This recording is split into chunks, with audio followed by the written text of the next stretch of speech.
A 15-minute dramatic and intense cinematic video, intro.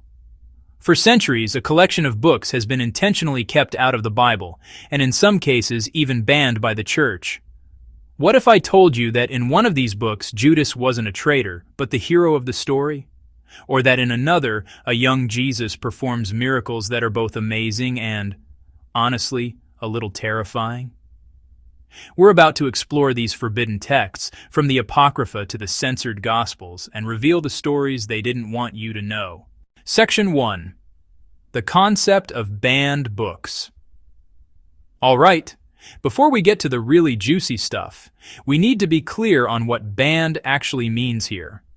Most of the time, it refers to texts that just weren't included in the final official version of the Bible, a collection known as the canon. Figuring out which books made the cut was a messy process that took centuries. Early church leaders had a checklist. A book needed a connection to an apostle. It had to line up with the core theology, and it had to be widely used by Christian communities. A lot of texts were left out not because of some grand conspiracy, but because they were seen as theologically weird or nobody knew who really wrote them.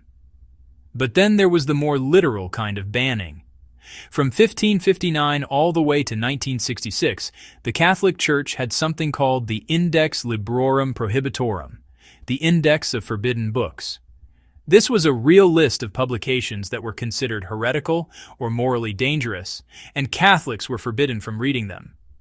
We're talking thousands of titles, from philosophy and science to even John Milton's Paradise Lost.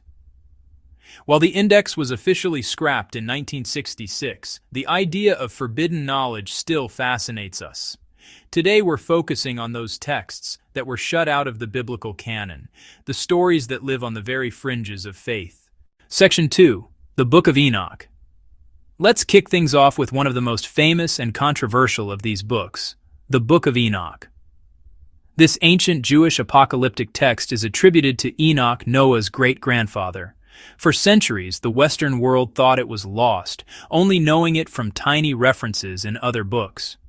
That is, until the Scottish explorer James Bruce went to Ethiopia in 1773 and returned with complete copies. So, why was it so controversial? The Book of Enoch takes a tiny, cryptic passage in Genesis 6 about the sons of God and the daughters of men, and blows it up into an epic blockbuster. In Enoch's version, these sons of God are a squad of fallen angels called the Watchers.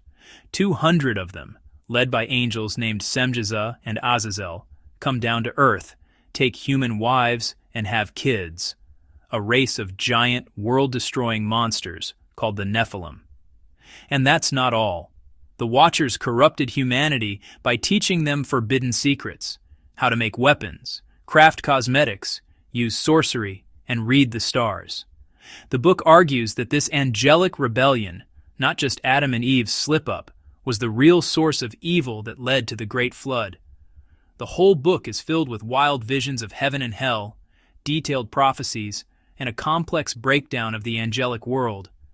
Even though it was a huge influence on early Christian thinkers, and is even quoted directly in the New Testament's Book of Jude, the Book of Enoch was ultimately left out of most Bibles. The main reasons? Its authorship was questionable. It was written centuries after Enoch would have lived. Its cosmology was just too out there, and it shifted the origin of sin from humans to angels. The early church basically looked at this story of giant monsters and angel demons and decided it was just a little too strange for the final cut. Section 3. The Infancy Gospel of Thomas. From the fall of angels, we zoom into a much more personal, and in some ways, much more shocking story, the Infancy Gospel of Thomas. Now don't get this mixed up with the other Gospel of Thomas we'll talk about in a minute. This one, written in the 2nd century, tries to fill in the silent years of Jesus' childhood, from age 5 to 12. And the kid it describes is, well, he's a handful. The Jesus in this Gospel is precocious, powerful, and frankly, a bit of a terror. In one story, a 5-year-old Jesus is playing by a stream and makes 12 sparrows out of clay. When a Pharisee scolds him for working on the Sabbath, Jesus just claps his hands and tells the clay birds to fly away. And they do, chirping. But not all his miracles are so charming. In another scene, a kid accidentally bumps into Jesus' shoulder. A furious Jesus declares, "You will not finish your journey," and the child drops dead on the spot. In another, a teacher tries to teach Jesus the alphabet, but Jesus turns the tables and humiliates him with his own superior mystical knowledge. He's shown as a child wrestling with unimaginable power, sometimes using it for good, like healing his brother from a snake bite, but other times for petty, wrathful acts. It's no surprise the infancy gospel of Thomas was rejected. This portrayal of Jesus as unpredictable and vengeful felt more like a pagan demigod than the divine Son of God in the canonical Gospels. The Church Fathers dismissed it as heretical fan fiction, totally inconsistent with a loving, compassionate Christ. Plus, it directly contradicts the Gospel of John, which clearly states that turning water into wine was Jesus' first miracle, suggesting all these childhood outbursts never happened. Section 4. The Gospel of Thomas Now, for the other Thomas. Discovered in 1945 near Nag Hammadi, Egypt, as part of a collection of ancient texts called the Nag Hammadi Library, the Gospel of Thomas is completely different. It's not a story about Jesus' life, death, and resurrection. Instead, it's a list of 114 secret sayings of Jesus. The very first line tells you everything you need to know. These are the secret sayings that the living Jesus spoke, and which Didymos Judas Thomas wrote down, and he said, "Whoever finds the interpretation of these sayings will not experience death."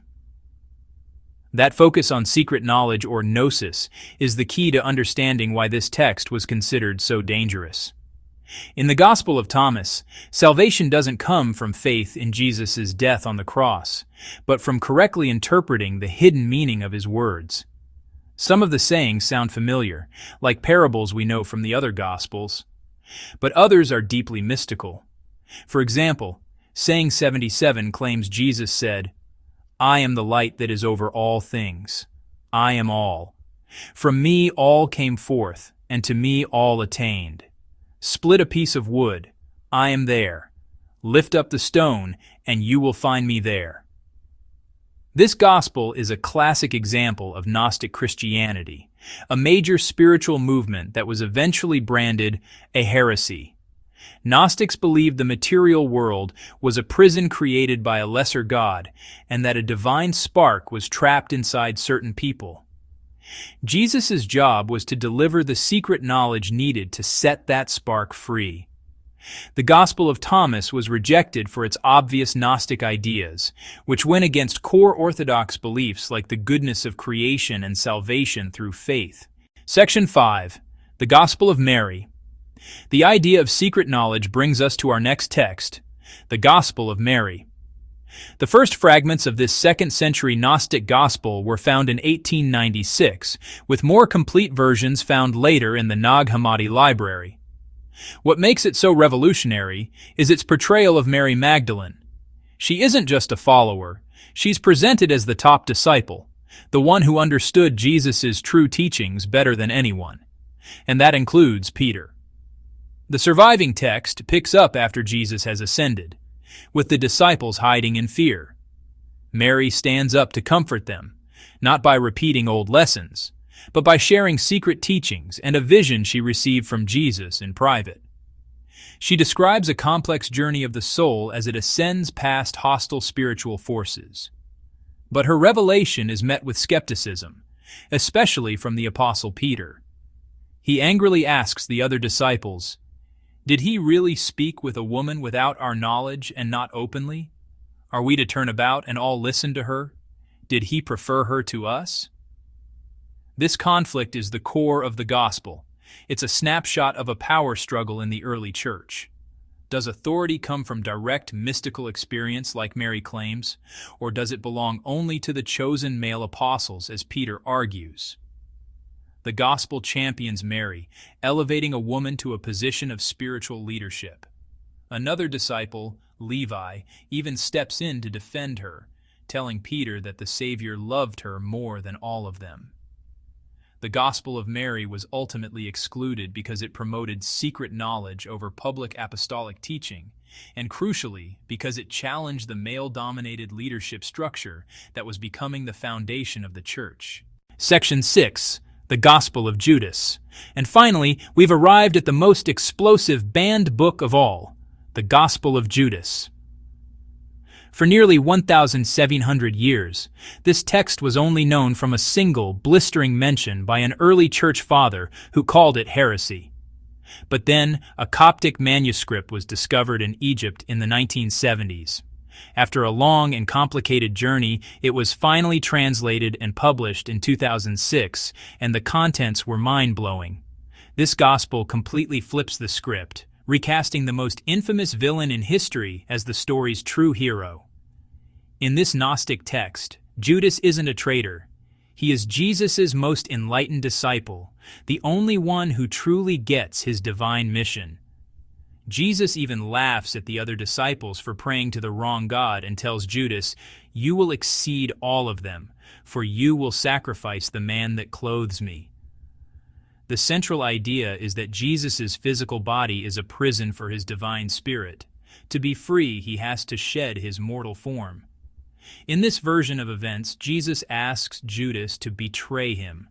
It's not an act of greed or treachery, but the ultimate act of obedience. Judas is helping Jesus achieve his goal of returning to the spiritual realm. He is the instrument of salvation, not the agent of damnation. Needless to say, a gospel where Judas is the hero who was just following orders completely subverts the story told in the New Testament. It was condemned by the early church as a work of fiction that twisted the truth to fit a Gnostic worldview, and the idea remains just as radical today.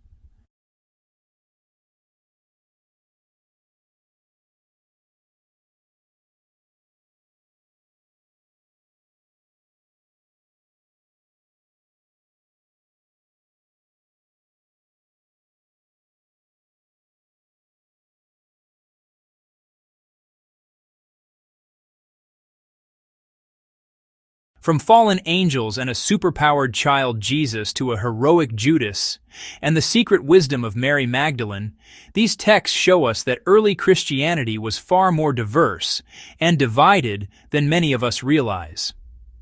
While they were left out of the Bible for clear reasons, they give us a priceless window into the different beliefs that were competing for the hearts and minds of Jesus' first followers. If you enjoyed this exploration of hidden scriptures, be sure to like this video, subscribe, and hit that notification bell for more deep dives into history. Now I have to ask, which of these ancient texts surprised you the most? Let me know in the comments below.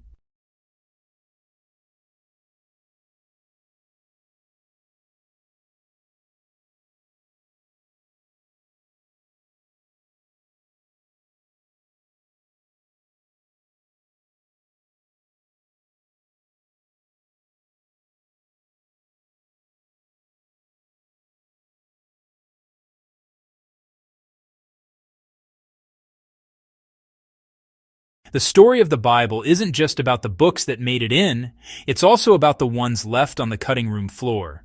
These banned gospels and forgotten texts aren't a threat to faith. They're a testament to its vibrant, messy, and often contentious history. They remind us that for every accepted idea, there were other voices and other stories. Exploring them doesn't take away from the canon. It gives us a richer, more complex understanding of the world it came from. Thanks for watching.